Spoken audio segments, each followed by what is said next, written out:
এখন বাছা হচ্ছে সর্ষের ফুল। এই যে বাজার থেকে টাটকা টাটকা সর্ষের ফুল এনেছে আমাদের মাস্টারমশাই। এই যে দেখো সর্ষের ফুলগুলো বেছে এবারে এটাকে মেখে বেসন দিয়ে বড়া করব। দেখো কি সুন্দর সর্ষের ফুলগুলো। কি বলছো ঠাম্মা? বলছি কি ওজনে রোজে মনে হয় একটু, কিন্তু তো পাই না। এই যে দেখো সর্ষের ফুলগুলো ধুয়ে নিয়েছি। এবারে সর্ষের ফুল ধোয়ার পরে দেখা যাচ্ছে যে বেসন নেই। ঠিক আছে, এবারে বেসন আনতে হবে। তো চলো টুকটুক টুকটুক করে আগিয়ে যাই বেসন আনতে। এই যে দেখো নিচে দোকান আছে, যাচ্ছি বেসন আনতে। পয়সা নিয়ে নিয়েছি।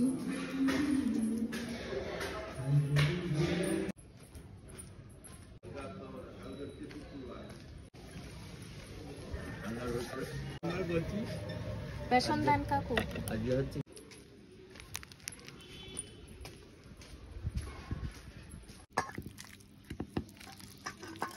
এই যে দেখো সর্ষের ফুলটাকে বেসন নিয়ে এসে মেখে ফেলেছি। বেসন শুধু দিইনি, অনেক কিছুই দিয়েছি।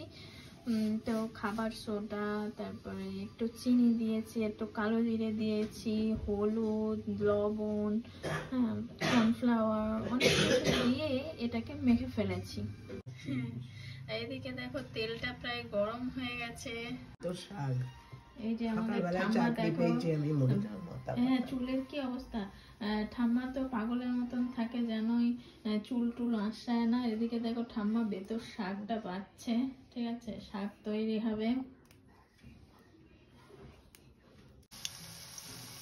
এই যে দেখো বড়া ভাজা চলছে তেলের মধ্যে, গরম তেলের মধ্যে দিয়ে নিয়েছি। হ্যাঁ,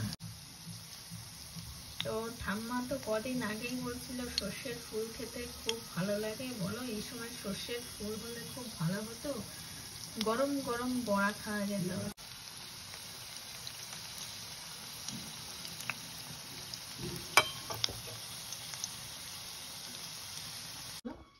গরম গরম এইসব বড়া ভাত দিয়ে মুড়ি দিয়ে খেতে।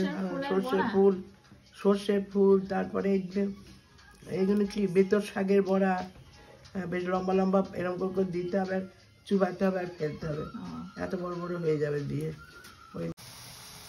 এই যে বড়া দেখো প্রায় ভাজা হয়ে গেছে, বেশ মুচমুচে। এটা গরম গরম খেলে ভালো লাগবে, কিন্তু এখন আমাদের খাওয়ার কোনো সময় নেই। ভেজে রেখে দেবো, যখন খাবো তখন দেখা গেল ঠান্ডা হয়ে যাবে।